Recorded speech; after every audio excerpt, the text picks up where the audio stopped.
এই বাংলাদেশে ড্যান্স, গান, বেহায়াপনা, অশ্লীলতা, নাস্তিকতা বিভিন্ন দিক থেকে কমতি আছে? আচ্ছা, কমতি নাই, এই ব্যাপারে তাদের কথা নাই, কিন্তু সবসময় তাকাই দেখে চর্বণের বিরুদ্ধে কিছু কওয়া যায় কিনা।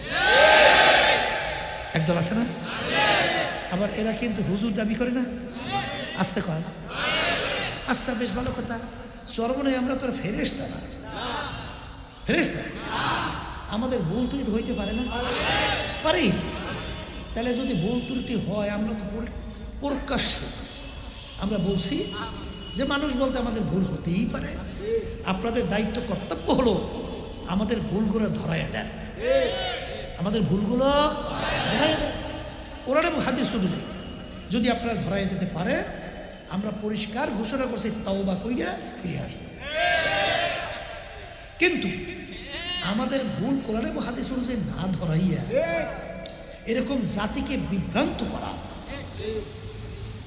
এই সমালোচনা করে কাছে আমরা থেকে লোক ফিরে আবার জন্য তো, না অন্য কোনো কাজ আছে?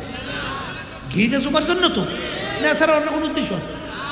তো উদ্দেশ্য যদি না থাকে, তাহলে আমার কথা বলি এতটুকু যে তারা এই মিশন নিয়ে মাঠে ময়দানে নামছে কেন, কারা নামাইছে, এটা কিন্তু বোঝা লাগবে। বাংলাদেশে কুমিল্লা ক্যান্টনমেন্টের মসজিদের মধ্যে এক ইমাম প্রায় 30 বছর পর্যন্ত ইমামতি করছে, বিরাট জবরদস্ত আলেম, এই কিতাব মাসালা কম জানে না, এবং যোগ্যতা সম্পূর্ণ হলে 30 বছর ইমামতি করে কেন? কিন্তু 30 বছর পরে ধরা পড়ছে ভারতের রয়ের এজেন্ট, হিন্দু এই বাংলাদেশ। আমার বাজানদেরকে বলবো, হুব্বুদ দুনিয়া রাসু কুল্লি খতিয়াতি। আল্লাহ রাসূল সাল্লাল্লাহু আলাইহি ওয়াসাল্লাম বলছেন যে সমস্ত গুনার মূল হলো দুনিয়ার মহব্বত, সম্মানের মহব্বত, পদের মহব্বত, ক্ষমতার মহব্বত, দলের মহব্বত। এই জন্য কিন্তু সব শেষ। আর আল্লাহ রাসূল বলছে এইটাই গুনার মূল। কথা ঠিক কিনা? এই জন্য ভাইদেরকে বলবো, পর্দা অনেক মা বোনদেরকে বলবো, এই সাহাবায়ে কেরামদের আমলের সঙ্গে মিলাও। যদি কেউ বলতেছে হুজুর বুঝি না, এই কথাটা সম্পূর্ণ একটা অযৌক্তিক। কারণ কি? বোঝার জন্য আল্লাহ রাব্বুল আলামিন তোমার আমার ব্রেন দান করে নাই, জেহেন দান করে নাই, জ্ঞান দান করে নাই, বুঝ দান করে নাই।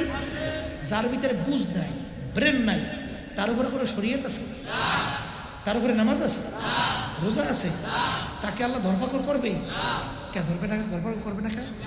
এই যে পাগল, তার চক্ষু নাই, হাত নাই, পাও নাই, অন্য অন্য অঙ্গ প্রত্যঙ্গ নাই, তাহলে তার ব্যাপারে শরীয়ত ধরপাকড় নাই কেন? কি নাই? আর যদি জ্ঞান থাকতো, আকাম করলেই ধরত। কথা কয় না? কথা ঠিক যাবে? ঠিক। তাহলে আল্লাহ রাব্বুল আলামিন জ্ঞান দান করছে, এই যে 73 দল হবে, এর ভিতরে একটা দল নাজি, বাকি সব ধ্বংস করা। এখন এই তোমার আমার জ্ঞান দিয়া তোমার আমার তালাশ করে বের করতে হবে যে কোন দলটা সাহাবায়ে কেরামদের আমলের সঙ্গে আল্লাহ রাসূল সাল্লাল্লাহু আলাইহি ওয়াসাল্লাম নির্দেশিত পথে চলে, আমি সেই দলের সাথে জড়াই থাকতে হবে। এর বাইরে যাওয়ার কোনো সুযোগ নাই।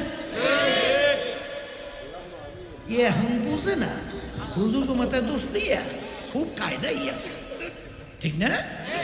হ্যাঁ, হুজুরকে মাথায় দোষ দিয়ে তুমি বাঁচবা? তোমার কবর কি হুজুর যাইবে না তুমি যাবা? কথা কয় না? তোমার কবরে প্রশ্ন তুমি দেবে না আমি দেবো? হ্যাঁ, মায়ের খেলে ব্যথা তুমি পাবে না আমি পাবো? তাইলে তোমার চিন্তা করি আমি বুঝে শুনে কবরে যাওয়া লাগবে। তুমি আর একজন আর গন্ধ লইতে যাও কা?